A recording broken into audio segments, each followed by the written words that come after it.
Okay, so looking at the chat feature and seeing who's signing on, I know a lot of you are very familiar with the Huntington. You know about its history and its origins and a bit about its collections. So just a brief little bit of introduction for those who aren't quite as familiar with the Huntington will be presented here, and then we'll dive into some of the latest things at the Huntington. Okay. So the Huntington is a world-renowned cultural and literary institution with a large library as well as an art collection. The library features all sorts of important manuscripts like original folios of Shakespeare and papers of the founding fathers of the US and lots of interesting manuscripts there for historians. The art collections include iconic works of British portraiture like Pinky and Blue Boy, and many other works, Audubon's original folios of birds of North America, and all sorts of things, too many to mention. But for this audience, you're interested in the botanical stuff, but also there's lots of history associated with Henry Huntington, whose estate the current Huntington occupies and perpetuates. So Huntington was known for developing the first mass transit system in Los Angeles, the red car system, which unfortunately went by the wayside in favor of the personal automobiles and freeways. But he also left us a fantastic botanical garden. The Huntington covers just over 200 acres. About 130 of those are developed into various theme gardens, including the Desert Garden, which occupies about 10 acres in the southeast corner of the property. So I wanted to explain, first of all, my new title. Some of you may have noticed that. I am now the Bernie and Miyako Storch Curator of the Desert Collections. And this is in honor of this couple, Bernie and Miyako Storch, who I first met when I was a teenager in the Santa Barbara Cactus and Succulent Society. They bequested their estate to the Huntington recently. They had a long association with not only me, but with the Huntington. They used to come down on a monthly basis sometimes in that beat up old VW, which Bernie kept working in fine order because he was a foreign car specialist when he first started in Santa Barbara. And then they invested in rental property and traveled the world a couple times every year and to some new exotic place. And they left the Huntington in their will.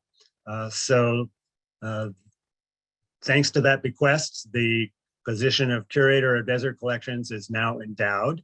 Not that there was any risk of the Huntington abandoning its desert collections anytime soon, but this just codifies it for perpetuity, so that when I retire someday, there will be funding for a new curator for as long as we can plan. Okay, so other happenings at the Huntington, we have an annual succulent symposium, and it was nice to have it in person again this year. This was our 39th. And we bring in speakers from around the cactus and succulent world to tell us about their work. And this last symposium included Dr. Ruth Gorlick, for example. He's on the CSSA research committee, a good scientist in his own right.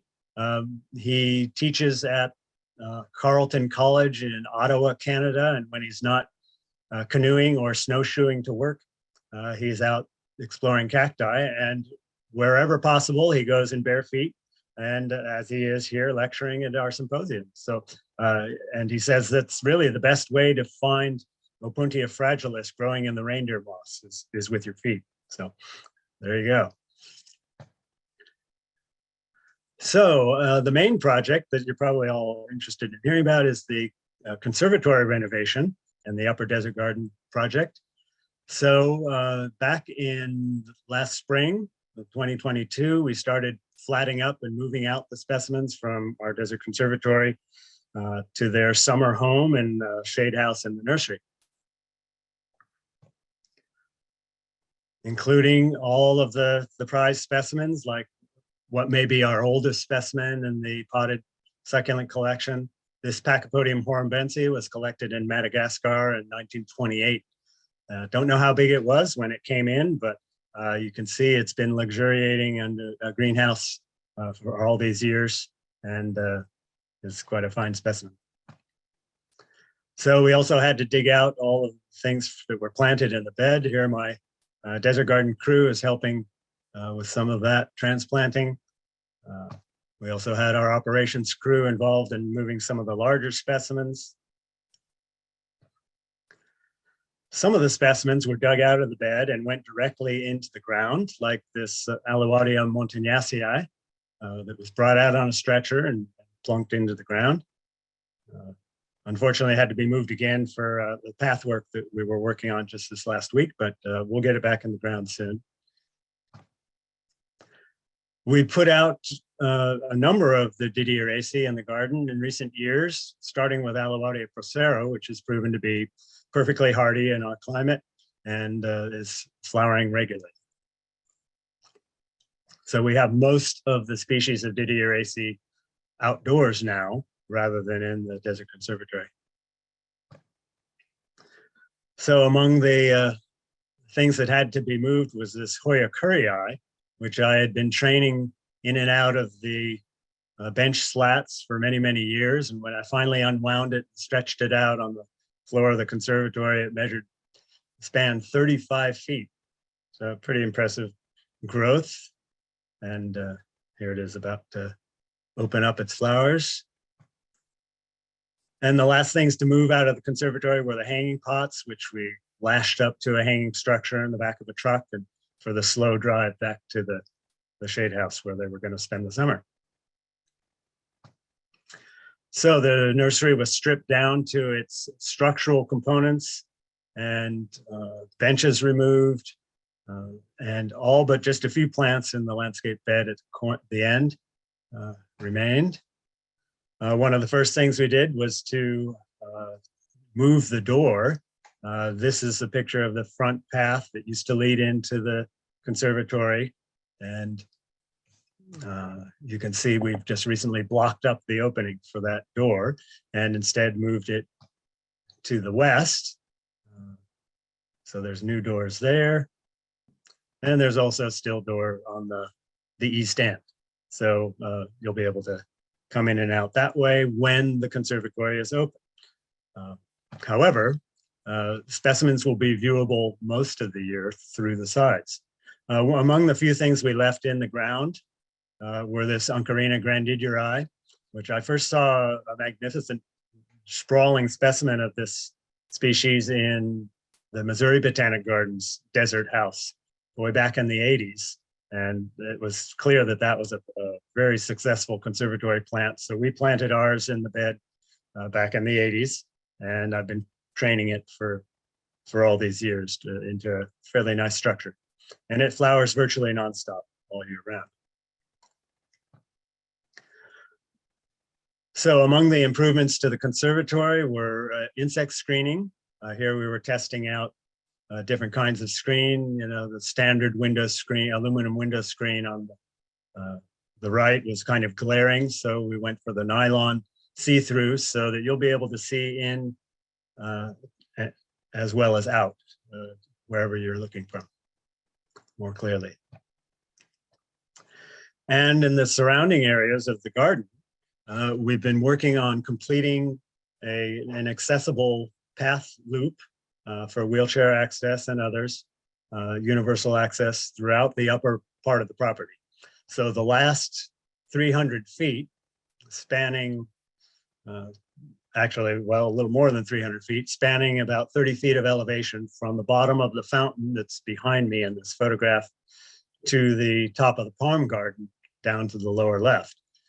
So we've been creating these switchback paths that will span that distance, and then creating new berms for planting and rockeries so that we will create a much more immersive experience in the upper desert garden. So you'll be down on this path and feel as though there's nothing else around. You won't see any of the lawn in the background. And we're using various plants to screen that view, just borrowing the palm canopies in the background. In this picture, you can see Operculocaria dickerii, a nice big specimen we put out recently, Aloadia comosa, and a new planting of Puya wrightii that moved up from just a few feet further south. This is a species with more subdued flower colors than the common Puya alpestris that everybody comes to see. And it has, because the flowers are nocturnal, so most people don't even see them. And the original idea was to have a path through the aloe forest of aloe barbaries in the upper desert garden. But since we came up with that bright idea, oak root fungus had other ideas and took out the majority of them. We still have a couple of large specimens and are replanting some smaller ones. But we'll be doing a variety of other succulent and pachycolous trees, including moringas, as you see here, to create the forest effect again. So in addition to all those projects, there are all the usual things the plants are doing. They don't know that there are special projects going on. They're just going on about their lives, flowering. So now we're just going to march through some of the things that have been flowering in the last year. So starting with Drosanthemum floribundum, everybody knows this plant. It's common in Southern California and colors hillsides bright pink in the springtime. But this is a documented collection that Jim Burdock collected back in 1990, and we distributed through the ISI. And it's proven to be a very hardy collection. Drosanthemum floribundum apparently is not of known origin, precise origin in South Africa. So we distributed this under this name, hoping that any authorities could correct us. But anyway, there is a documented locality for this particular collection, which we're calling floribundum. And it's such a hardy plant. We've used it in dark containers that sit and bake in the summer sun, and it does very well as a trailing ground cover. Speaking of Isoaceae, various other things do well in our garden, like Lampranthus cultivars. And like many of them, the flowers shift in color from the new flowers here, opening orange, and then becoming pink as they age, develop more fully. Here's another one, more subtle shift from white new flowers opening pink. So we may be able to propagate these and distribute them, but they're somewhat short-lived and they volunteer as seedlings in the garden on a regular basis, but we'll see if we can keep them going vegetatively. Some of you will know the name Michael Vassar. He was a succulent pelargonium specialist and was a curator at the Huntington for a time. And he would go to South Africa regularly, primarily for the pelargoniums, but also for succulent oxalis. He would collect bulbs wherever he went. And so we have a large collection of those, thanks to Michael. But he also collected seed of various mesons whenever he found them. Not really knowing what he was getting, but it's always fun to grow them out and try to ID them. So this is one that he collected from seed. We've been growing in the desert garden for many years, and it's been flowering for a few years now. But it is one of the trichodiodemas with this diadem of bristles at the tips of the leaves, much more subtle, however, than some of the other species that we grow commonly. And this seems to key out best to Trichodiadema gracile, but you can hardly see those bristles unless you're looking under magnification. Karen Zimmerman is well known for her fantasy aloe hybrids, but she's our plant propagator, and she propagates a variety of things, including some of these mesems, which are best pollinated with a filament mimicking the proboscis of a bombyliid hoverfly, which are the natural pollinators. So Antimema ventricosa is one we hope to have a seed crop of in the not too distant future for distribution.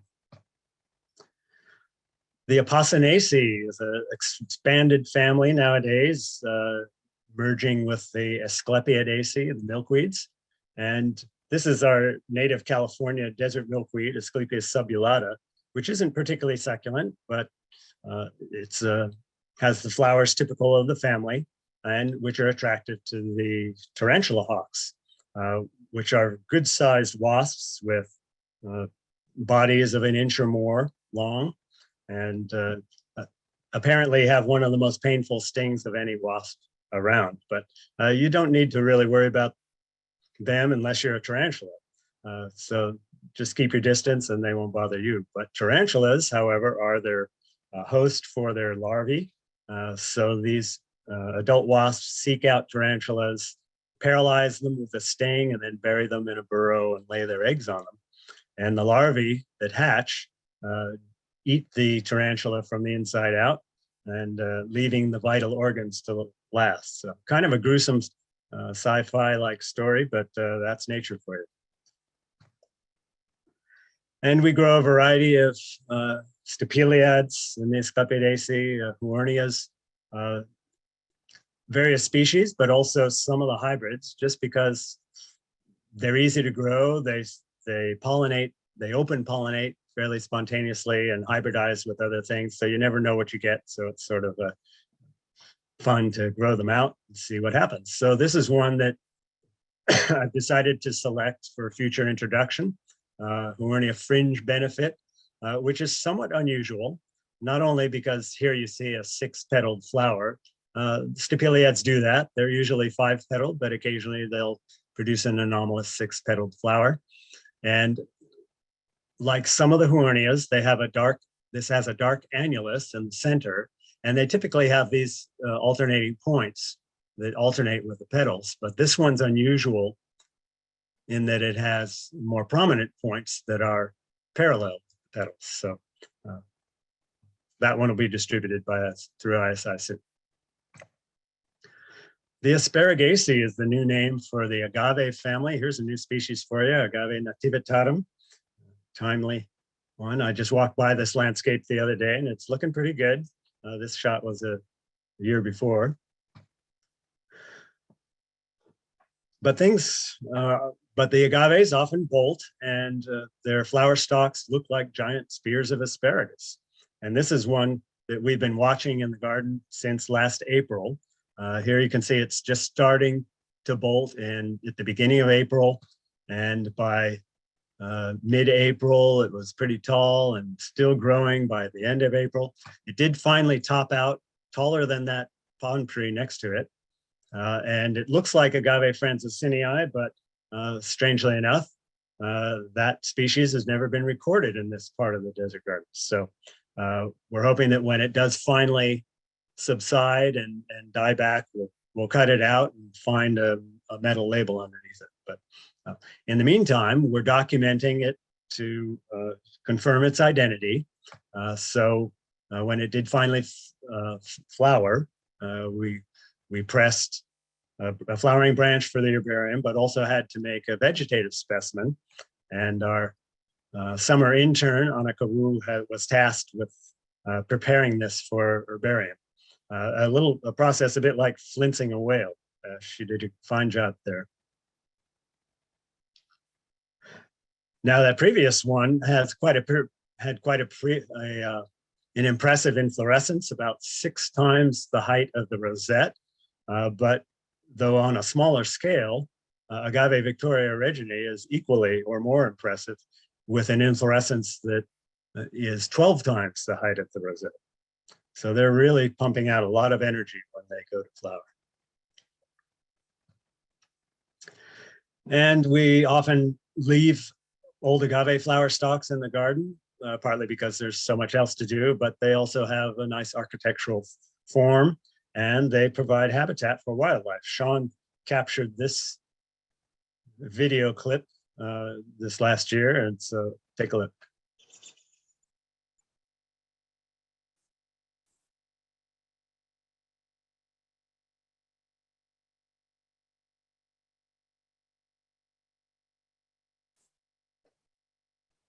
So there you go. We're not sure if the woodpeckers themselves made the hole in the stalk, but they utilized it as a nest, and you couldn't miss that cheeping fledgling who was really hungry.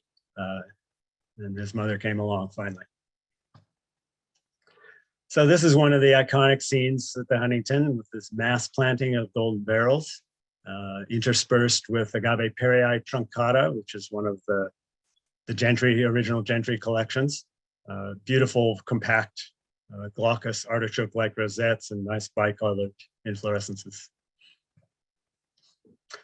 Other asparaginous things include Hesperella parviflora, typically coral pink colored flowers, but also red flowered selections, and here the yellow. And come June, the yuccas dominate the garden. That's when a lot of them come into flower. Okay, the Asphodelaceae is the family we're using for the aloes these days. Aloe africana is a fun one with these arching flower buds that look like clusters of bananas. It typically flowers in the spring, but often can repeat at other times of the year.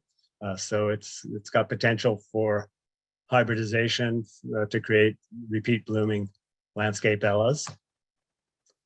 Here is Aloe ferox, so a once bloomer typically, but with a color scheme very much like that Aloe africana we just saw. Typically, they're either a solid orange or occasionally they are sometimes pale, solid pale yellow or ivory colored.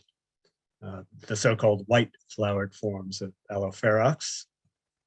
And here's another one, the forms known as Aloe spectabilis previously, now merged with Aloe ferox, another one of the quote white flowered forms. Now, Aloe camperi is a great mass planting down in the desert garden. Has been performing very well for many, many years. And you can tell that by the accession number. The history of the Huntington's accession system is that we inventoried all of the plants in the gardens, not only the succulents, but everything on the grounds. And there were about 1,500 different kinds of plants at the Huntington in 1930. Those were alphabetized and given consecutive numbers. So you can sort of gauge the history of acquisition by the accession number. The first 1,500 accessions would have been present at the gardens in 1930. So this is HBG number 120. So it's been there since the 30s and is still thriving. As is aloe vera. This is the traditional aloe vera species. You often see marketed small spotted rosette plants under that name, which are actually hybrids. But this is the true aloe vera, which is also known as Aloe barbadensis because it is naturalized in places like Barbados, but is actually probably originates from the Arabian region, but it was collected out centuries ago because it was such an important plant for the spice trade. And this particular clone has been propagated vegetatively for centuries. Aloe debrana is another Arabian one, with particularly intense red flowers.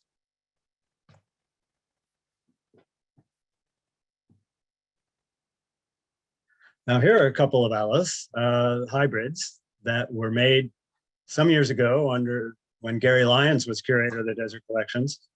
His wife at the time, Shannon Lyons, hybridized Aloes cincitana, which is the yellow form, actually now known as Zub, with Aloe harlana to create a series of hybrids with either yellow or orange flowers. And we've introduced both of these, and they bear the names of Gary and Shannon's children, Sophie and Cujo. Cujo was his nickname.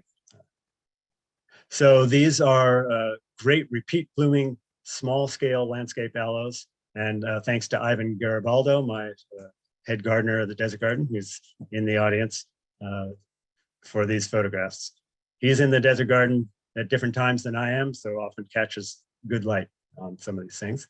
And speaking of Ivan, he gave me permission to to use these photos. Here he is in one of his other capacities, helping with an Explorer Camp children's workshop, creating dish gardens. Great to have Ivan on the team. Here is Aloe rupestris, showing a little bit of variation among aloe inflorescence structure with these very densely packed racemes that look kind of like a Banksia in the Australian flora. And here's Aloe marlothii with these secund branches of flowers, and posing in front of it are the marloths, Rudy and his wife. Rudy is the grandson of Rudolf Marloth, who was a German physician who retired to South Africa, or actually emigrated to South Africa to become a botanist. And he created a beautiful 6-volume flora of Southern Africa in the early part of the 20th century, and commissioned beautiful watercolored plates, which Rudy brought to us at the Huntington. Speaking of marlothii, here's a hybrid that somebody made many years back with capitata. Probably William Hertrick made this one. We don't know precisely who made this cross, but combines the features of both parents. And another species with secund inflorescence is Aloe moai from Mozambique. Beautiful flowers, all upturned for easy access by the sunbird pollinators that can perch on the racemes. And Aloe scorpioides is an Angolan species that will be propagating for introduction. And other aspidolaceous things include the Gasterias and the Haworthias. So many things to collect. Okay, we do a lot of terrestrial bromeliads in the garden, particularly the genus Puya. Here, Puya chilensis is thriving in this bed. In fact, it was thriving so much that it had completely swallowed the foreground, but we carved out a corner so we could diversify the plantings a little bit a few years ago, and planted in front of it are Puya gilmartiniae, which is related to Puya chilensis and should be flowering this year. We're watching for its first flowering. But everybody comes to see Puya alpestris with its unusual teal blue colored flowers that look like they're made out of plastic. Not to be confused with the green flowered subspecies Zollneri, which used to go around as Puya burcheroniana, but Chilean botanists clarified the taxonomy there. Apparently, burcheroniana is a not cultivated hybrid that's quite rare. And so she described this new variety or subspecies Zollneri. And here is Puya ultima, one of the plants brought in from a Huntington expedition to Bolivia and other parts south, with very graceful weeping inflorescences, and Ivan got a good shot of the flowers in the sun. Some of the Daikias from Brazil are also good landscape plants. Daikia merita is one you don't see very often, with this open sort of sprawling inflorescence. Most collectors of container plants are more interested in some of the Brazilians, like this Daikia marniel apostoli, variety of Stevesii, which is pretty succulent in many ways. The swollen leaf bases form the beginnings of a succulent bulb-like structure, and the leaves are also quite succulent, covered with trichomes, which help absorb moisture from the environment. But you can see in a cross-section of the leaf that there's a thick layer of translucent tissue here that overlays the chlorophyll-bearing layer on the bottom. So this may help diffuse the light so that the tissues beneath aren't damaged, and distributes the light to all these chlorophyll-bearing cells. Cacti are wonderfully diverse in our collections. We saw that mass planting of golden barrels before, and it's now in such an iconic landscape plant in the Cactaceae that no surprise that any small variations have been latched onto and propagated where possible. This is one that was selected by Jim Georgesis of Arizona Cactus Sales that he called Goldilocks for its long, curly spines, golden spines. And a lot of the ferrocacti are, all you need is spines. They're so gorgeous. Some of the fire barrels, like Ferrocactus pilosus. So one of our volunteers, and a name many of you know, Catherine Borer, was recently in Baja California and kindly shared this shot of the creeping devil in habitat. And I just wanted to confirm the look here, having never seen them in habitat myself, that they do indeed grow in windblown sands close to the coast. So that suggested the perfect top dressing for our planting. When Ivan suggested it, I said, let's do it. And here's our planting in the Baja bed of the desert garden on the left. And they typically flower only on when the nights are at 70 degrees or above for us.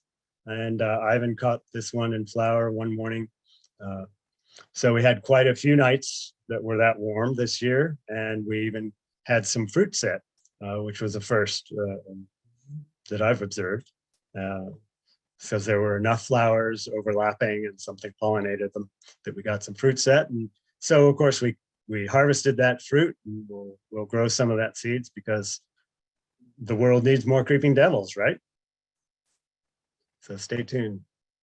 Ivan also got a beautiful shot of Stenocerius gomosus, the northern Baja species. The Echinocactus texensis, or Homilocephala texensis, if you will, the Texas horse crippler.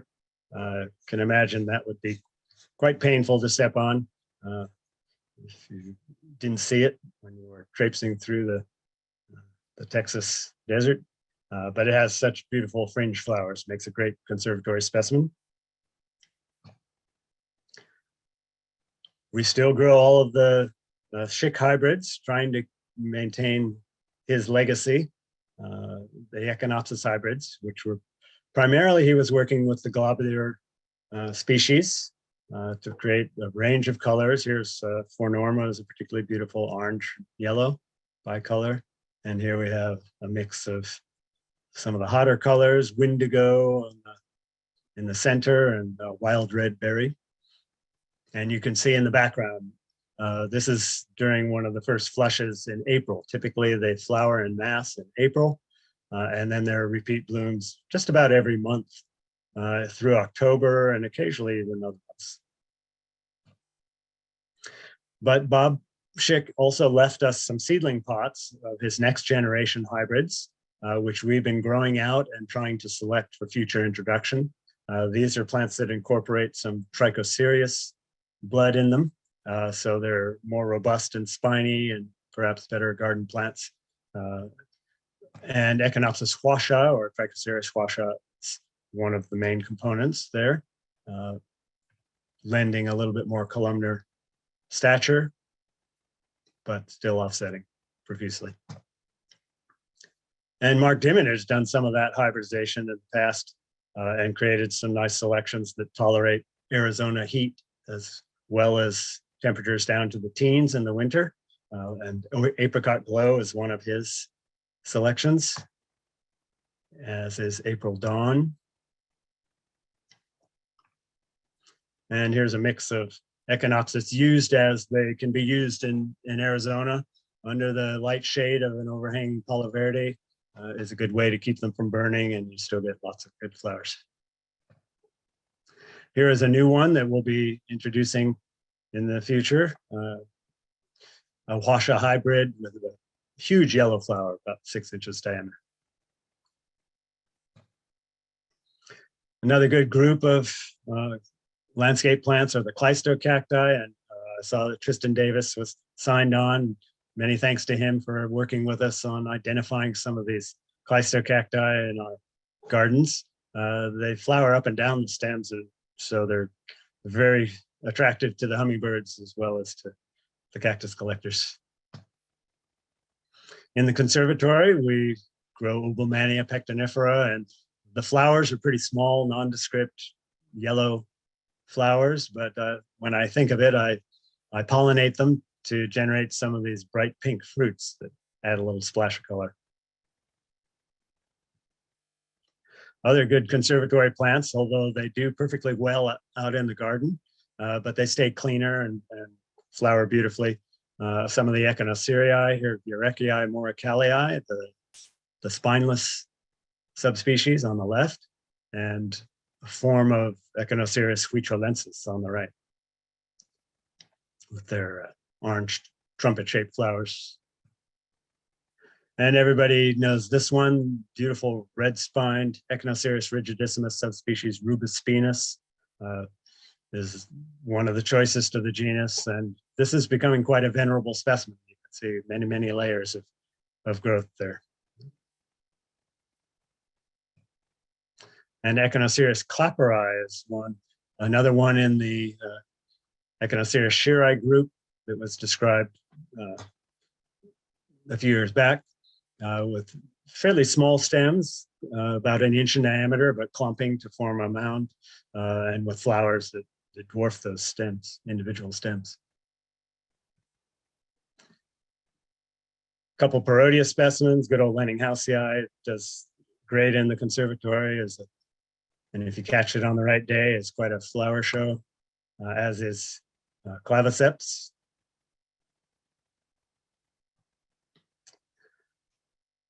We could do a whole program on Mammillarias, of course, and there's so many beautiful forms and varieties and species there. Here, Mammillaria recoi variety Leptocantha, here in full flowering glory. But contrast that to this Mammillaria columbiana subspecies Yucatanensis. We recently got this from Fairchild Botanical Garden. Presumably this is a form from the Yucatan, and interestingly, the flowers don't even make their way out of the spines. The spination is so dense. So presumably there's some small bee that can weave its way between the spines and do the pollination. We distributed this one through ISI last year, Opuntia microdaisies caress, and the name, as it implies, is it's soft enough you can pet this thing. And Daria, or one of our gardeners, is demonstrating this by rubbing it on her cheek, and was not the worse for wear, because most of the aerials, we had a local lab look at these under SEM, are filled with not glochids, but these little strap-like structures that are completely harmless. But occasional glochids are produced with barbed spines, but they usually have blunt tips, so they're rendered harmless. So nobody has sued us yet, but they can be a little bit itchy from the new growth in the spring, but basically they're lacking glochids. We have a big collection of Sulcorabusias, including many documented collections. We've only tried a few out in the gardens, but there's lots of future ISI introductions among that collection will be coming forth. Some of them do best as conservatory plants, like the green form of Sulcorabusia rauschii that's typically purple stemmed. And this is a plant that it's common in cultivation. We got this, in fact, from C&J Nursery as a single-headed plant 10 or so years ago, and it's grown into a really magnificent clump that just flowers its head off in the conservatory. Well, this one is one of the Bolivian collections from our 1984 expedition. We have a lot of epiphytic cacti, some of which will make it out into the landscape in the upper desert garden. We'll be mounting these onto palm trees and so on. And this is a form of Heliocereus speciosus that we acquired from Uhlig's nursery in Germany. And the thelocacti are such beautiful bicolored flowers, often with this vivid red eye in the center of the flower. Some of you will recognize this specimen, Astrophytum ornatum. It used to be shown in or actually it became too big to be brought into shows, but Gil Tegerberg grew this plant for many, many years and donated it to the Huntington in 1992. And since that time, we have had to propagate it a couple of times because it gets a bit scruffy at the base. So we've actually cut this and rerouted it a couple of times in the last 20 plus years. We are an official rescue center, and here my volunteer Amanda Gerberick is looking at some of the material that was seized by U.S. Fish and Wildlife, and we are providing space for it. The problem is that you have to keep this for perpetuity until they say otherwise, but we can distribute the progeny. So as you can see, some of these plants are, go back. There's my cursor. Some of these are already dribbling seed around the base of the parents, and seedlings are coming up spontaneously. So it is certainly possible to propagate this species from seed and other slow-growing Eriocarpus. And I've suggested to Fish and Wildlife that if they could take all of this confiscations and work with a commercial nursery like Dan Box or somebody else, fill a greenhouse like the one you see on the left with these plants, we could produce enough seedlings to satisfy the demand of the world without ever having to collect another one from the wild. But so far, they haven't taken my suggestion. All right, and the Crassulaceae, we could do a whole program on those, but just a couple of fun things. Umbilicus rupestris is the European succulent with these umbrella-shaped leaves that we've tucked into holes in the rocks and parts of the desert garden. It's a winter grower, and as are the Aeoniums, and we grow a lot of the Catlin hybrids of Aeonium Swartkop to incorporate the dark color into various other cultivars, like his Aeonium Cyclops, named for its large terminal rosettes. Codlinelisi. We're going to skip through. Now one of the more exciting new gardens at the Huntington that you should really see when next time you come is the cycad rockery. And although the main purpose is to display some of the Whitelock collection of cycads, here we have the Dioon terraces. Gary Roberson, who's in charge of this area, was head gardener in the desert garden previously. So he is fond of succulents and also wanted to recreate the feel of Lauren Whitelock's garden with cycads and companion plants. So planted among the cycads are various succulents, like here we have Kalanchoe marmorata, the robust form with these long tubular white flowers. So some of the beds are pretty well dominated by the cycads, but the uppermost rockery has all sorts of interesting companion plants. So winter growing bulbs, Boaphene distica here, Stapeliads even, Duvalia cespitosa. This is a rare yellow flowered form. Winter growing bulbs like Masonia echinata, which can be spotted leaved or not. And you can see their seedlings are coming up like crazy around the parents. So they do very well. Velthamia capensis, another showy winter bulb. And albucas, another. Various mesems are tucked into the rocks here. We distributed this one through ISI a few years ago because the flowers are beautiful, yellow flowers, but they only open at dusk. So many visitors never get to see them. But by distributing them so that everybody can have one in their collection or rockery, after a hard day's work, you can come home to this cheery sight. Pelargonium fulgidum. This is a selection with particularly intense red-orange flowers. And Crassula pruinosa makes a nice crevice stuffer. Euphorbias add their unique architecture. Here, Euphorbia esculenta. And various aloes, dwarf aloes are in the bed. Now this one, a lot of you will know as what we call Aloe discoinsii. That's a very American pronunciation of the name. Technically, with commemorative names, you want to pronounce the name somewhat like the person who's being honored. So this aloe is named after the French botanist Bernard Descoings. So technically, we should be calling this aloe Descoings, but I'm not sure if that's going to catch on in this country. Some of Karen Zimmerman's hybrids are out in the rockery too, where they color up beautifully. This is her first name selection, Aloe DZ, and Aloe Gargoyle is another early one. And while she's working primarily with back crossings, some of her named hybrids, she's also incorporating species now and then that might add toothiness and dwarf stature, like Aloe Castelloni. And Oxalis purpurea garnet is a purple leaf form that's out in the garden.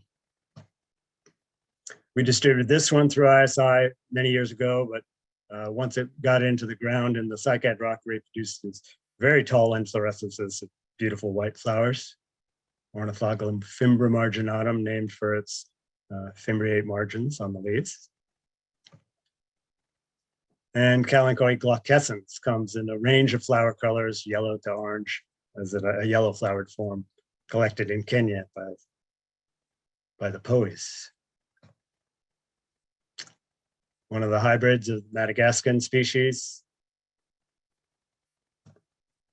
And Euphorbia fimbriata is the name on this one. We know it as, in cultivation, as Euphorbia mammillaris, according to Susan Carter and Gerhard Marx, both Euphorbia authorities. This is actually fimbriata, so you can change your labels on that one if you care to. Other Euphorbiaceae do well out in the garden. Thanks again to Ivan for picture on the left of Euphorbia grandicornis with its soft new red spines before they're lignified fully and dried to be very hard and good protection. Monodium coccineum, on the other hand, is a good conservatory plant with long-lasting red-colored bracts. And sometimes when we put plants out in the garden, they prove to be self-fertile and set a lot of seed. This Euphorbia nobelii is one, a Michael Vassar collection again. Here it was on the left earlier in the month of May, and later it was producing a nice crop of mature fruits. So we were able to bag some of these and harvest some of those seed last year. So speaking of harvesting seed, we grow Viscum minimum in the conservatory, which is the smallest known species of mistletoe. And you can see its red berries on the stems of the white Euphorbia polygona snowflake.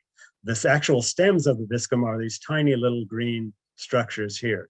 The majority of the plant is inside the Euphorbia, parasitizing it and soaking up nutrients as it needs. But occasionally, in good years, it will crank out quite a few of these berries. And so this was one of those years. So I squashed them out onto a crop of Euphorbia polygona snowflake, just as birds might in habitat. And inside each of these berries is a single seed covered with a viscous, gelatinous goo that helps it stick to the epidermis. And as the seed develops, it sends out a haustorium, in this case two, which is kind of unusual, double embryo. So this little sucker-like structure touches down on the epidermis, and enzymes dissolve their way through the epidermis, and then the plant grows most of its life inside the Euphorbia. Doesn't kill it, but it adds a little bit of color when it comes into fruit. We use various trees, leguminous trees, in the desert garden as companion plants and to provide a little bit of shade. Here's a spectacular Circidium floridum flowering this year, and they attract lots of pollinating bees, including the big black carpenter bees. So these things are often humming with bees. But this is one that you can handle with impunity. The males of these carpenter bees are the the amber colored ones. So they don't have a stinger, so you can handle them. We have most of the species of Fucaria in the garden, and Fucaria columnaris is particularly showy down in the Baja bed. And in good years, we've gotten lots of seed, and with suitable rains and the right sequence and duration, we get hundreds of seedlings coming up. We harvested a lot of those for a distribution in the past, but left a few of them. This is a seedling, for example, from the last big seed germination we had, so only about 12 years ago. So they grow remarkably fast in the ground. And here you can see vigorous new shoot with the primary leaves that are formed from and leave behind the thorns that the Fucarias have. So here's in the Passifloraceae, Denia glauca, we bedded out some of these plants along a fence in the back areas where we could watch them and hopefully have them pollinated by something, and it was successful. So they produce these really vivid orange fruits, and inside they have seeds covered with a fleshy red aril, which the ants would come along and clean up for us, and then we'll germinate them. And they make very attractive little seedlings, so hopefully we'll have some of these for future distribution. Speaking of interesting fruit colors, the Huntington gets a lot of attention, as do all botanical gardens, when they're Amorphophallus titanum flower, but they produce orange fruits. This is an unusual species with blue colored fruit that several species of that genus have. Other interesting things happen in the garden with the wildlife. Here's one of our local fence swifts, Scoloporus occidentalis, a form, piebald mutation, in which the cells don't produce melanin. So rather than the dark gray coloration, other pigments are revealed, in this case, the bright orange that you see here. And as part of our pest control system, Alberto Lopez is our falconer who brings his hawks to help control the rodents in the garden. And we're experimenting with various xeric orchids and in the conservatory to see if they'll tolerate succulent care. And not surprisingly, some of them will. There's 30,000 orchid species to choose from after all. And some of the Brazilian lithophytes seem to be the hardiest, will tolerate the heat and the same care as all the other succulents. And finally, the Vitaceae. Here we have a outgoing shot of Cyphostemma juti, which fruits regularly in our gardens. And these clusters of grape-like fruits are often attractive to visitors, to the point where we have to put a sign out to warn people not to eat them, because they contain high amounts of calcium oxalate crystals in their fruits, which will irritate the mucus lining of the membranes of your mouth. So the best cure, it turns out, is something with fat in it, so to help coat and carry those crystals away. So a chocolate milkshake is the best cure if some child happens to consume one of these berries. Okay, and that's about all we have time for, I think.